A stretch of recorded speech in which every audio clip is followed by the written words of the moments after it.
Think like a phoenix.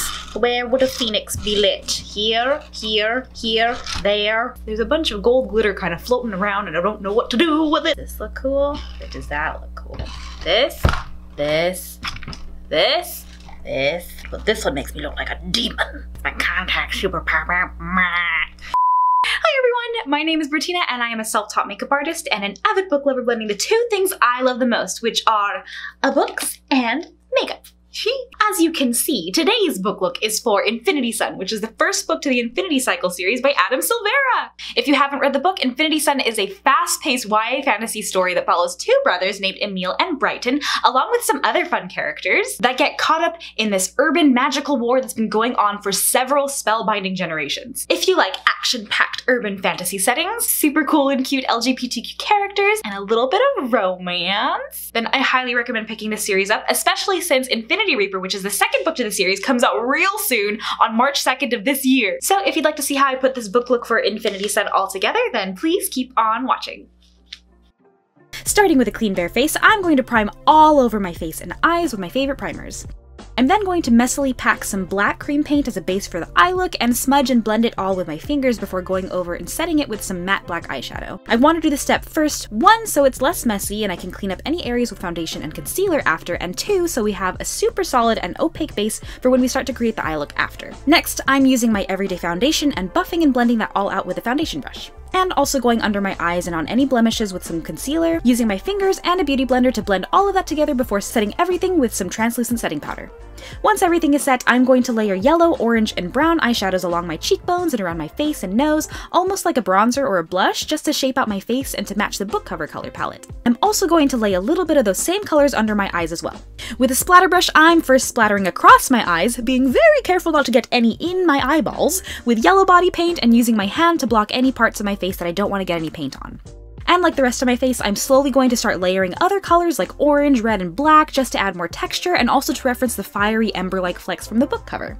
Once I'm done splattering, I'm going back over with more matte black eyeshadow and I'm messily flicking up at an angle to create an angled wing-like shape and smudging some of that down onto my lower lash line. For this eye look, I really want to try and emulate a century phoenix, so I'm using black body paint to start creating black feathery swoops to make it look more like a wing shape. I'm also adding more black splatters just to give the eye look more of an ash, soot, and fiery feel, kind of like a phoenix. After, I'm flicking gold metallic cream paint through everything just to break up the shape and color of the wings, and I'm also going to dot some of that gold metallic paint around my eye look just for fun. With a little bit of black body paint, I'm faintly filling and tracing out the shape of my brows just so they don't get lost in the overall eye look. Moving on to the rest of my body, I didn't realize how much of a mess I made splattering, so I'm just gonna get my life together first and clean everything up before I start tracing out my phoenix tail shape with a brown eyeliner pencil. Like my face, I'm following a similar layering process, starting with a yellow body paint on a rounded foundation brush just to get a stipple feathery texture, and I'm focusing this more on highlight points on my body before going over with orange body paint and finally black body paint to shade and contour with. To pay homage to the fiery embers from the cover, I'm next going to use a smaller makeup brush to stipple and dot black, orange, and yellow shorter ember-like feathers to blend everything together. On highlight points of my body, I'm just going to stipple gold and silver metallic paint to pay reference to the silver and gold metallic tones of the cover title.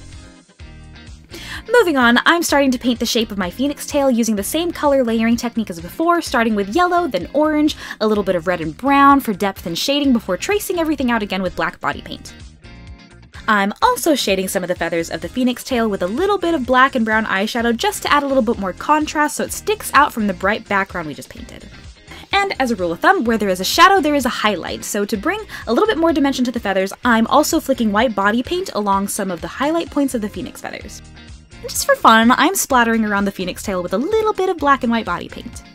If I'm going to be a century phoenix or a celestial with fiery phoenix-like powers, I will be the shiniest, most golden phoenix/celestial there is. And to do that, I'm cutting out and gluing bits of gold vinyl paper to stick along highlight points of my phoenix tail, along with a little bit more gold and silver metallic paint.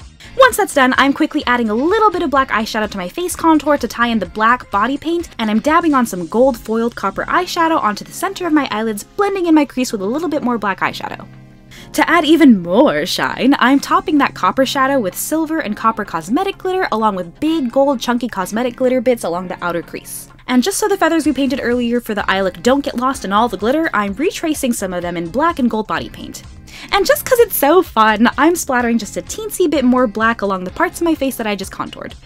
To glow as brightly as the phoenix on the book cover, I'm also dabbing a little bit of liquid glitter highlighter and even more glitter along my cheekbones, cupid's bow, and basically all other highlight points on my face and body.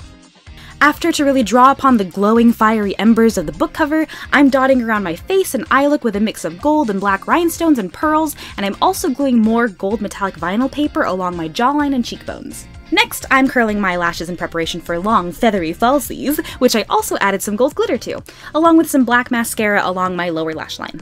Moving on to my lips, I'm first lining them with a warm brown lip liner and liquid lipstick before lining around it with some black cream paint. And to match the satiny sheen of the book cover, I'm then going to top my lips with the same copper eyeshadow I used on my eyes earlier. Once that's done, it's time to take down and style my hair, and I'm just curling layer by layer with a flat iron and pinning my hair into a bun as I go before hitting everything with a hefty amount of heavy-duty hairspray and flipping and pinning it all over onto one side. Next, it's time for some Infinity Sun Phoenix colored contacts. Ta-da! And once those are in, I'm using a black eyeliner pencil to smudge my waterline. It's finally time for the Infinity Sun hair accessory! Woo! If you'd like to see how I made this hairpiece accessory, I'll be uploading a video on how I did it over on my YouTube channel soon, so please go check it out! Anyways, once that accessory is on, I'm gluing just a little bit more of that gold vinyl paper onto my cheek and jawline and hitting everything with another round of hairspray just to make sure everything stays in place. But with that, we're done! Woohoo! Here's our finished look for Infinity Sun, the first book to the Infinity Cycle series by Silvera. Yay! My goal for this look was to channel an edgy, celestial, with phoenix fire magic that's decked out and ready for battle kind of vibe. And I hope you all enjoyed it, and the book as much as I did. I wanted to give a massive thank you to Silvera for such an awesome story. I can't wait to see what happens next in Infinity Reaper, the sequel, which again comes out in March of this year. I also wanted to give an even bigger thank you to HarperCollins Publishers for commissioning me for this book look, and I'm ever so grateful for all the love and support for my book looks. This was such a fun look to put together, and even more fun to read. As always, thank you everyone for joining me. Let me know what book looks you'd like to see me do next, and I'll see you all next time. Bye!